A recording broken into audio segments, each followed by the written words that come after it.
Overheard my wife tell her friends I was too stupid to notice her affair. So, I spent weeks gathering evidence and had divorce papers delivered to her birthday dinner in front of her friends. I'm Eric, 42 years old. My job is where you have to pay close attention to small things, which is funny given what this story is about. My wife, Daisy, is 39. We have been married for 15 years and we were together for 2 years before that. We do not have any children. Our life, or what I thought our life was, seemed steady. We own a nice house. We both have pretty good jobs. I believed we had a marriage where we respected each other. Other important people in this story are Daisy's friends, who I always thought liked to spread stories too much. Then there's her affair partner, the man she was cheating with. I just found out who he is, and his wife, who has no idea what's been going on. The problem didn't start with a big sudden event. It was more like a slow leak, something small that got worse over time, and I didn't see it for what it was. For the last 3 or 4 years, Daisy started to act more distant. She said her job started needing more of her time. She said she had to work more late nights and go to more weekend meetings for work. That was her story. Anyway, she also started going out more often with her friends. Many times she would come home very late.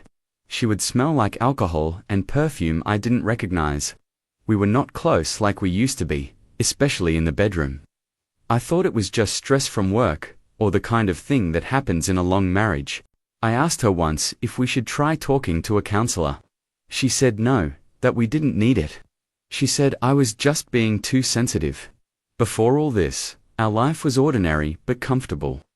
We used to spend weekends working in the garden or going for long drives. We'd cook dinner together most nights, talking about our day. Daisy used to be more affectionate, more involved in our shared life. She had a quick laugh and a way of making even boring chores feel a bit lighter. That version of her slowly faded. The shared dinners became rare, replaced by her eating late after a work thing or grabbing something with friends. There were many small signs, like little clues I didn't understand, were pointing to a big problem. Her phone, for example, it used to just lie around on the coffee table or the counter. Then it was like it was glued to her hand. She always kept the screen tilted away from me. If I walked into a room, she would quickly flip it face down. She changed the passwords on her phone and her laptop. I didn't know the new passwords. When I asked her why, she said it was for better security. She told me her company had a new rule about keeping work information safe on personal devices. It sounded like it could be true because of her job.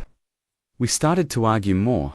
Usually, she would start the arguments over little things, like if I loaded the dishwasher the wrong way, or if she didn't like the movie I picked, or even what I was wearing. It seemed like she was always annoyed with me just for being there. She would often tell me I wasn't fun like I used to be. Or she'd say I didn't understand how much pressure she was under at work. If I tried to have a serious talk with her about us, she would just sigh or change the subject. On weekends, we often did our own things. She would say she had plans with her friends. The plans always sounded unclear and I was never asked to come along. She would say it was girl time or that I wouldn't have a good time. I remember one Saturday, I suggested we go to a local festival we used to enjoy. She made an excuse about a prior commitment with a friend, something that never materialized. When I later asked how it was, she just said, "Oh, it got cancelled." There was one weekend that really stands out about a year ago. She told me she was going to a work retreat. She even left a printed schedule for it on the fridge. That evening, I decided to call the hotel that was listed on her schedule because her phone was switched off. I just wanted to say goodnight. The person who answered the phone at the hotel said they had no one registered with her name. They also said there was no company event or retreat happening there that weekend. My stomach dropped. Later, when she came home, I asked her how the retreat went. She told me all about the guest speakers and the workshops, giving lots of details. After she finished, I very calmly told her that I had called the hotel just to say hi and that they told me. She wasn't there and there was no event. She completely blew up. She started yelling. She accused me of not trusting her. She said I was trying to control her. Then she claimed that there was a last-minute change of hotel because the first one had a big plumbing problem. She said she forgot to tell me because everything was so chaotic. Almost right away, she showed me an email on her phone confirming a booking at a different hotel. It looked a bit too perfect, like she had it ready just in case. I didn't push it. I didn't want to believe she would make up such a big lie. Her spending also started to go up. She bought a lot more new clothes. She went to expensive hair salons. She bought gifts that she said were for her work clients or for her friends. Our joint bank account showed more money being taken out for things we never talked about. When I tried to talk to her about saving money or making a budget, she got angry. She accused me of trying to control her money. She said she earned her own salary and she could spend it any way she wanted. That was true. She did earn her own money, but we had always talked about big spending together before. The moment that changed everything, the moment my world broke, happened about 3 weeks ago. It was a Tuesday evening. Daisy was in the study. She was on a video call with her friends. Usually, when she made calls, she used her headphones, but this time, I guess she didn't connect them right. The sound was coming from her Bluetooth speakers, which was kept in the kitchen. I was in the kitchen, which is also near the study. I was making myself a late sandwich. The study door was open just a little bit. I heard them laughing very loudly. Then I heard Daisy's voice. She was telling a story, and her friends were obviously finding it very funny. He's just so clueless. Daisy said her voice was full of a strange mix of humor and disgust. 15 years and he hasn't suspected a thing. Honestly, sometimes I think he's too stupid to notice. Her friends laughed even harder. I felt like all the blood in my body turned to ice. I just stood there frozen. I was holding the bread from my sandwich in my hand. She didn't stop there. She went on. Troy is amazing. You know, so attentive. It's like night and day compared to Eric. Eric just plots along, happy in his little oblivious world. One of her friends then asked her how long it had been going on with this man, Troy. Daisy answered, "Oh, with Troy, it's been about 4 years pretty consistently. There were a couple of others before him, you know, shorter things, but Troy is different." She then started to describe, with quite a lot of detail, something sexual she had recently done with Troy. Her friends were giggling and asking her for more information. She even made a joke about how she had almost been caught a few times. But then she said, my so-called lack of awareness made it easy for her to get away with it. She also mentioned that Troy was married to she. She said that made it safer, in a way, because he was less likely to get too serious or want too much from her. I couldn't listen to any more. I shut the speakers and backed away from the kitchen area very quietly. My mind was spinning. For years, not just one affair. There had been others.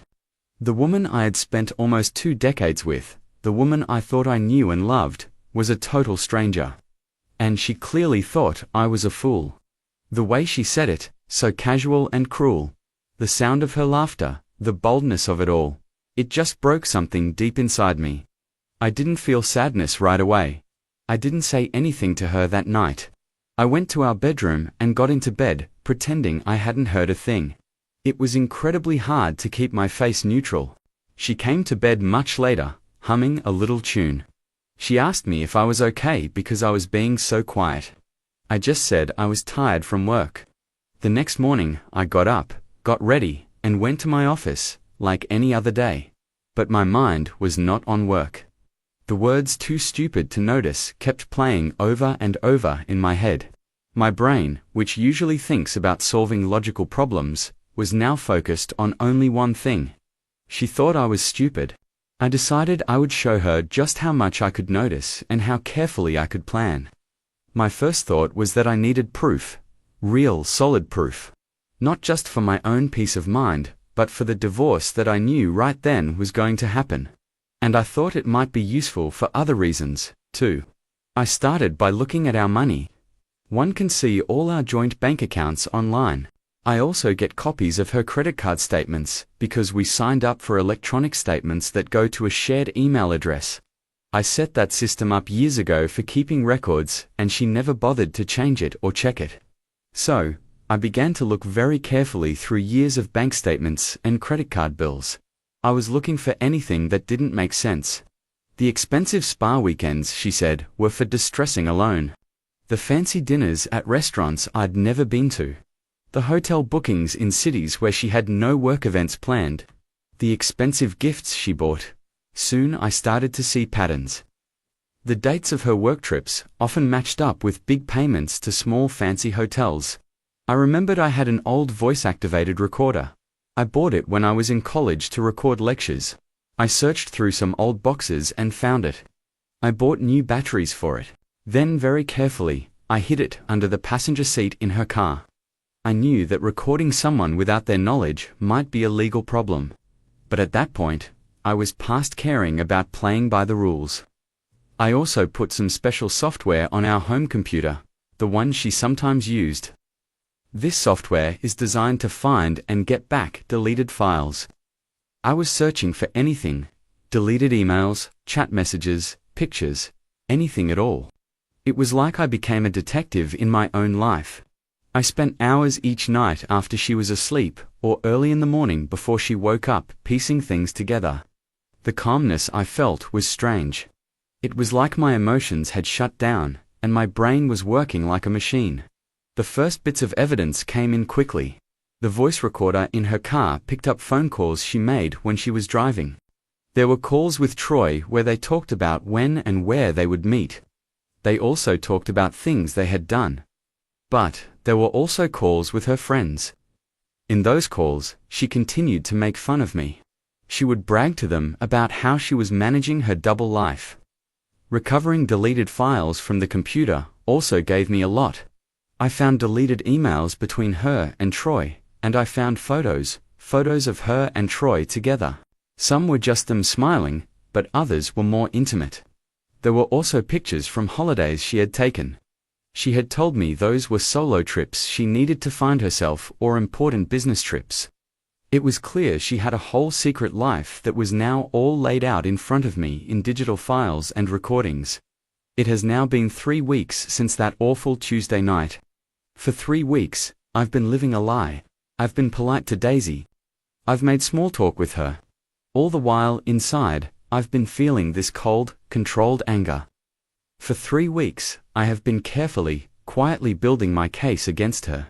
I spent many late nights going over every piece of information, making copies, organizing everything. I found out who Troy is. I know his full name, where he lives, where he works, and most importantly, I confirmed that he is married. Daisy was surprisingly careless with her secret digital life once I actually started looking. She had his phone number saved in her phone under a woman's name, but the pattern of calls and texts to that number was suspicious. I cross-referenced times and dates with things she said in the recorded conversations. I also did some searching on social media, using small details she had let slip. It all led me straight to him. His wife's social media page shows a lot of pictures of their family smiling and looking happy. That happiness is about to be disturbed. My plan to deal with this is not simple. It has several parts and it's designed to have the biggest possible impact on Daisy. Her birthday is in 10 days. I plan to make it a birthday she will never ever forget. I have talked to a lawyer. I found a lawyer who is known for being very good and very tough in divorce cases. We have prepared everything that is needed.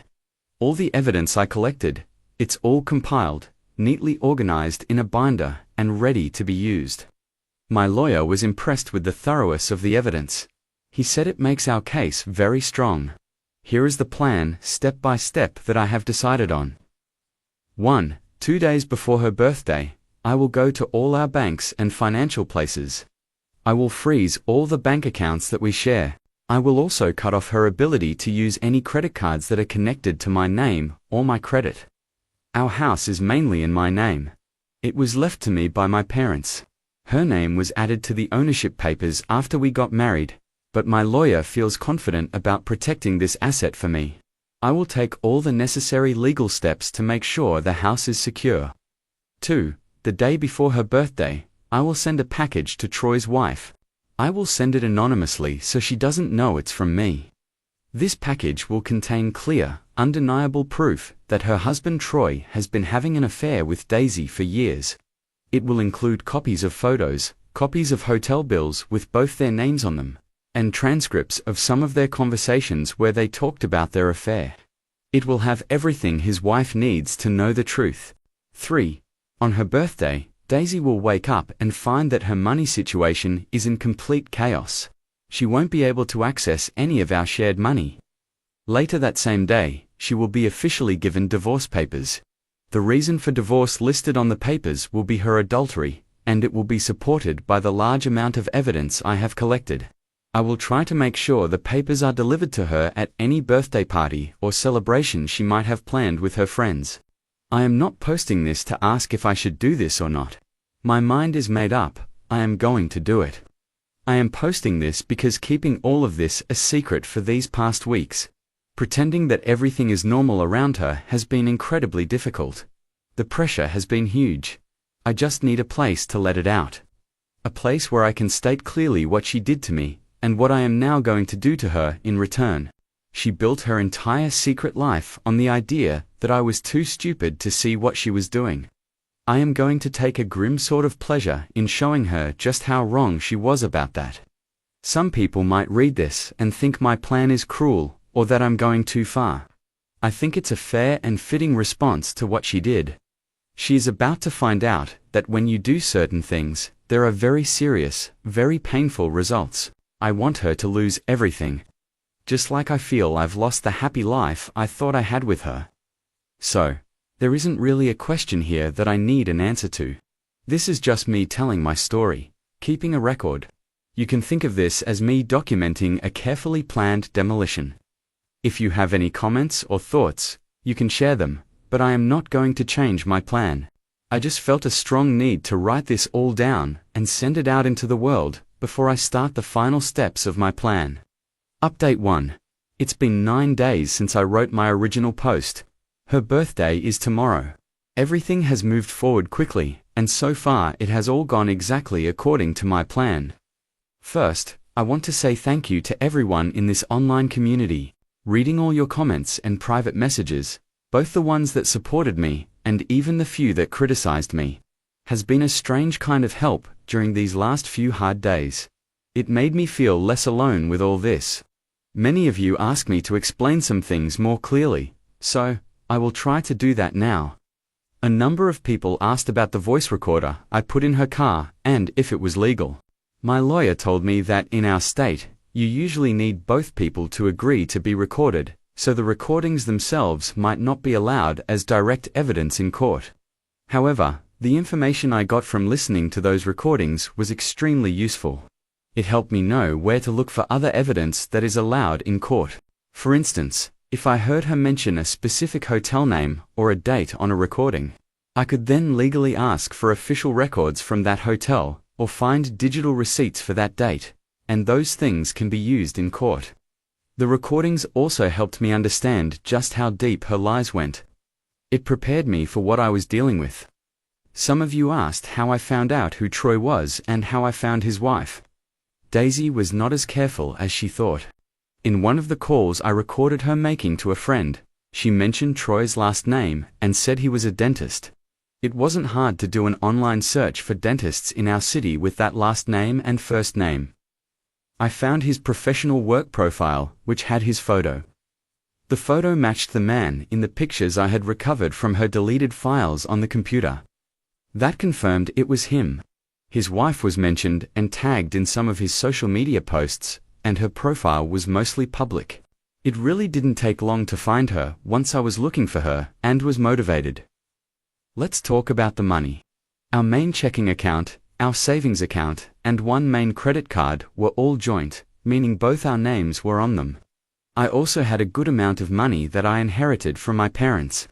That inheritance was kept in bank accounts that were just in my name, but, over the years, she had been given some access to use parts of it for big household things we had both agreed on, like renovations. The house we live in was originally mine. My parents left it to me. Her name was added to the official ownership papers, the title, a few years after we got married. My lawyer has been very clear with me about how to handle all of this. Freezing the accounts right now is mainly to stop her from taking out all the money or hiding it before the divorce is settled. How everything gets divided in the long run will be decided during the divorce process. But my lawyer says her position will be very weak because of her cheating and because I have proof she spent marital money on her affairs. A few people asked why I'm going to all this trouble. Why not just divorce her quietly and move on? The answer to that is in the words she herself used when she was talking to her friends. Too stupid to notice. It was such a humiliating thing for her to say. Even though she said it to her friends, it felt very public to me. The disrespect was huge. A quiet divorce would feel like I was letting her get away with that insult, with that complete lack of respect. This isn't just about ending our marriage, it's a direct answer to her thoughts for me. Reading the comments and messages here didn't make me change my plan. Actually, it made me feel even more sure that I was doing the right thing. Many people shared their own stories of being cheated on. A common thing in those stories was that they wished they had been stronger or more decisive. Or they wished that the person who cheated on them had faced more direct and serious consequences for their actions. My own thinking has not changed. Her actions were not a one-time mistake. It was a long-term one. So my response is also carefully planned. I don't have any feelings of love left for her. All I feel now is a need to carry out my plan to the end. Phase 1. Financial lockdown. This was done 2 days ago, on Monday morning. Just as I had planned, I went to the bank. I had already talked to a senior manager there a couple of times before, and my lawyer was with me for one of those meetings, so the bank knew it was serious. I went through all the steps very carefully. First, I took out exactly 50% of all the money from our joint checking and savings accounts. I put this money into new accounts that are only in my name. Then, I told the bank to freeze all the joint accounts so no more money could be taken out or put in unless a lawyer said so. My lawyer had prepared a formal letter for the bank. The letter explained why we were doing this. It mentioned the breakdown of our marriage and my concern that she might try to waste or hide our shared money. After the bank, I called the credit card companies. All the credit cards that were in both our names were frozen. The extra card she had on my main credit card account was cancelled immediately. This means that any automatic payments that used to come out of those accounts for her personal bills, like her car payment, her personal cell phone bill, or all those monthly subscription boxes she ordered, will now be declined. I made sure that all our important household bills, like the mortgage on the house, which I will now be paying by myself, and the utility bills, electricity, water, gas, were changed to be paid from my new bank accounts, the ones only in my name. This whole process took several hours. Phase 2. Informing the other injured party. This was done yesterday. Yesterday morning, I sent the package to Troy's wife. Let's call her Mary. I put together a small, very neat binder of information for her. Inside the binder, I put about 20 clear photographs of Daisy and Troy together. Some of these photos were from trips they took together. You could clearly see the locations and dates on some of them. Some of the other photos were more personal, showing them being affectionate. But I didn't include anything too graphic, just enough to make it absolutely clear they were having an affair. The binder also contained copies of hotel bills that had both their names on them, and a few short typed-out parts of conversations between Daisy and Troy. These were taken from the recordings, and in them they talked about their feelings for each other, their sexual meetings, and how they managed to trick their spouses. I also put in a very short type note that was not signed. The note said, "Mary, you deserve to know the truth about your husband, Troy, and his long-term affair with Daisy." I used Daisy's full name. The information enclosed is for you to see. What you decide to do with this information is your own choice. I sent the package using a courier service that required someone to sign for it when it was delivered. I addressed it specifically to Mary at her home address. I got a notification from the courier late yesterday afternoon, confirming that the package had been delivered and signed for. As I dropped that package off, I felt like I was starting a fire, but one that needed to burn. Phase 3, divorce papers. These are all prepared and they will be delivered tomorrow. On her birthday, the divorce papers are all signed and ready. They are with a professional process server. This is a person whose job it is to officially deliver legal documents. My lawyer has been extremely careful and detailed with these papers. The papers state very clearly that I am divorcing her because of adultery. They also include a summary of all the evidence I have collected, and they explain what I am asking for in terms of dividing our property and assets. The process server has been given instructions to deliver these papers to Daisy tomorrow in the late afternoon. I know that Daisy usually likes to have a small birthday dinner with her group of friends. I even found out which restaurant she booked for it this year. I saw the reservation confirmation in her email, which she often left open on the home computer. I have given the server the address of that restaurant. If she changes her plans and is not at the restaurant, the server will deliver the papers to her at our home. The first results of freezing the bank account started to show up quickly. Daisy called me on Monday afternoon. Her voice sounded tight and worried at first, and then it quickly became panicked. She said that her credit card had been declined when she tried to buy something at a store. Then she said she couldn't get into our joint bank account online. I kept my answers to her very short and calm. I told her that I had found out about some very serious problems in our marriage. I said that based on legal advice, I had taken steps to protect our financial assets. I told her she would understand everything very soon. She started demanding that I tell her more, and her voice got louder and angrier. I just repeated that she would have all the information shortly, and then I ended the call. She called me back many times after that. I did not answer any of her calls. Then she started sending a flood of text messages. The messages changed in tone. Some were confused. What is going on? Some were angry and accusing. What have you done? Are you trying to ruin me? This is insane. Some were pleading with me to call her and talk. I have not replied to any of her calls or texts. Her access to the money she used to control is now completely cut off, unless she has some secret bank accounts of her own that I don't know about. It's possible she does, but the main source of her spending money has now dried up. I haven't heard anything directly from Troy's wife, Mary. I didn't really expect to hear from her. The package of information was for her to see and use as she wishes. Her issues are with Troy. My main focus is on dealing with Daisy. The house has been very quiet. She was out very late last night. I guess she was trying to figure out what was happening with the money, or maybe she was talking to her friends about it. I have changed the locks on my study door. That's where I am keeping all my documents, my computer with all the evidence and my personal things. Tomorrow is the day for the final step in this first part of my plan. I feel a dark kind of satisfaction, a sense of grim purpose. The woman who laughed with her friends about my supposed stupidity is about to get a very harsh wake-up call on her birthday. Update 2. It's now been about 4 weeks since I wrote my last update. That means it's been just over 5 weeks since what I now call D-Day, which was Daisy's birthday, the day she was served the divorce papers. The big explosions from that day have mostly stopped, but what's left is a messy and ongoing process of taking everything apart. From what I've heard, Daisy's birthday turned into a complete disaster scene. The process server did his job and successfully delivered the divorce papers to her at the restaurant. She had booked for her birthday dinner with her friends. I heard that she had just sat down at the table. She was probably still upset and confused about the money situation from the days before, but trying to act like everything was okay for her friends. That's when a man came up to her table, asked if she was Daisy, her full name, and then handed her the large legal envelope. Her friends later told some mutual acquaintances, who of course couldn't wait to pass on all the dramatic details to others. What happened next?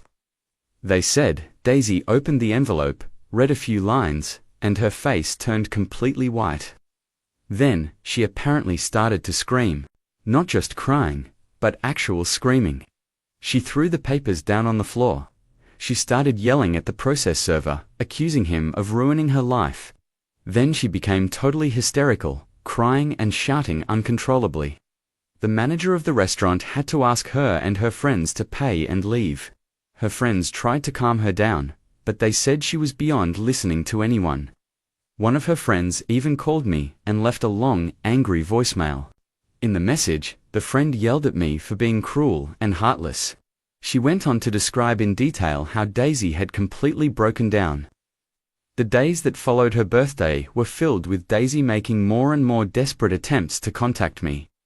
She must have called me dozens of times every day from her own phone number, then from blocked or unknown numbers, and even from her friends' phones. I also received countless emails, text messages, and voicemails from her. The tone of these messages changed constantly. Sometimes she was furious, making threats about how she would make me pay for this. Other times, she was crying and apologizing, begging for us to just talk.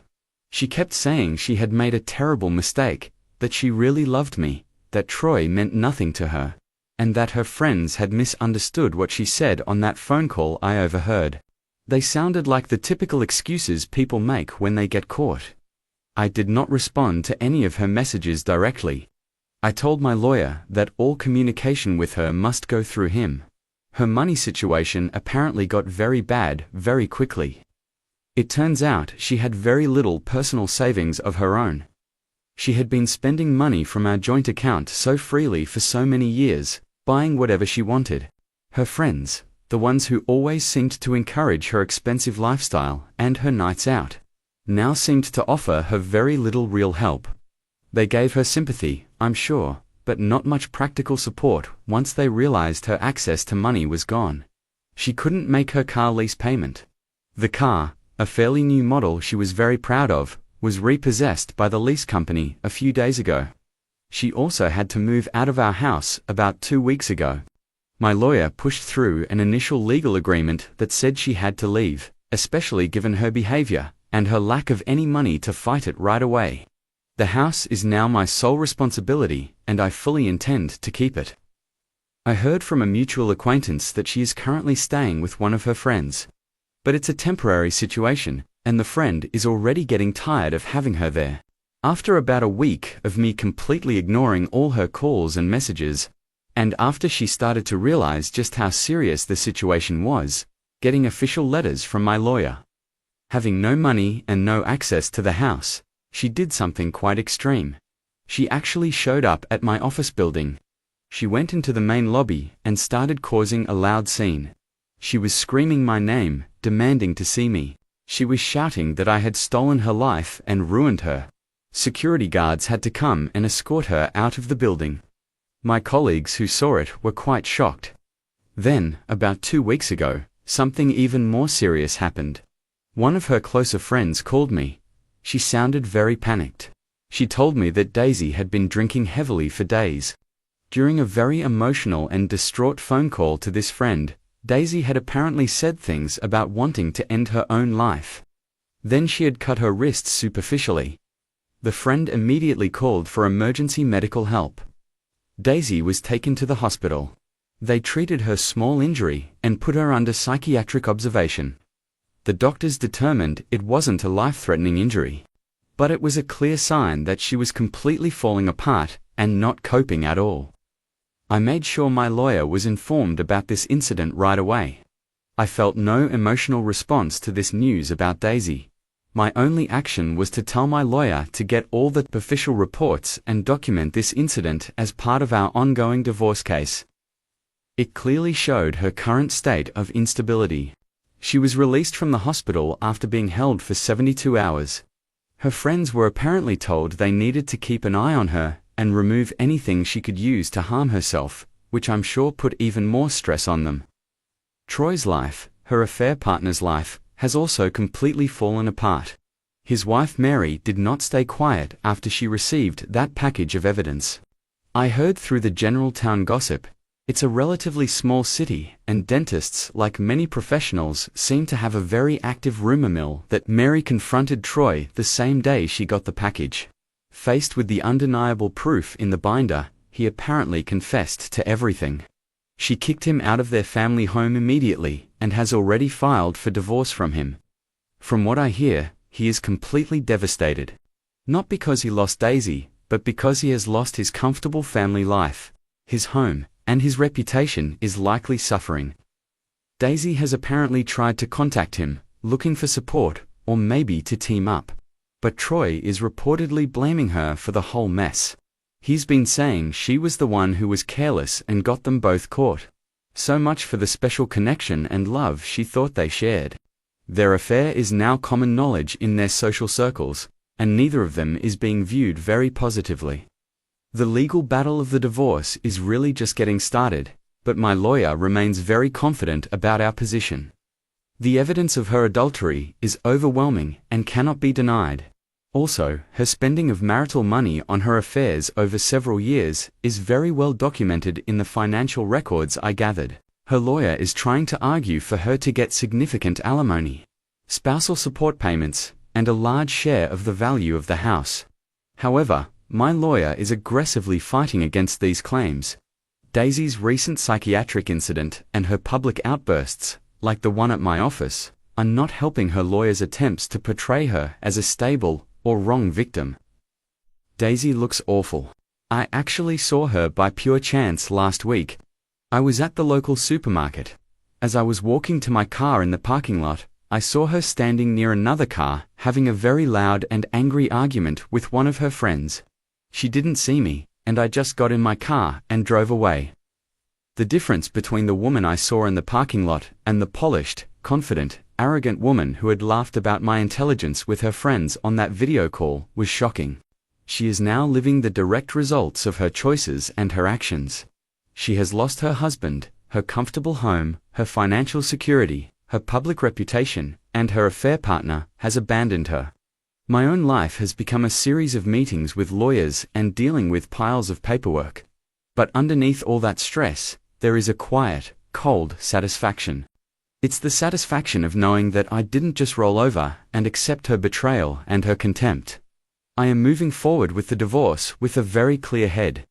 My main goal in all of this was to make sure she understood without a shadow of a doubt that her actions had serious consequences.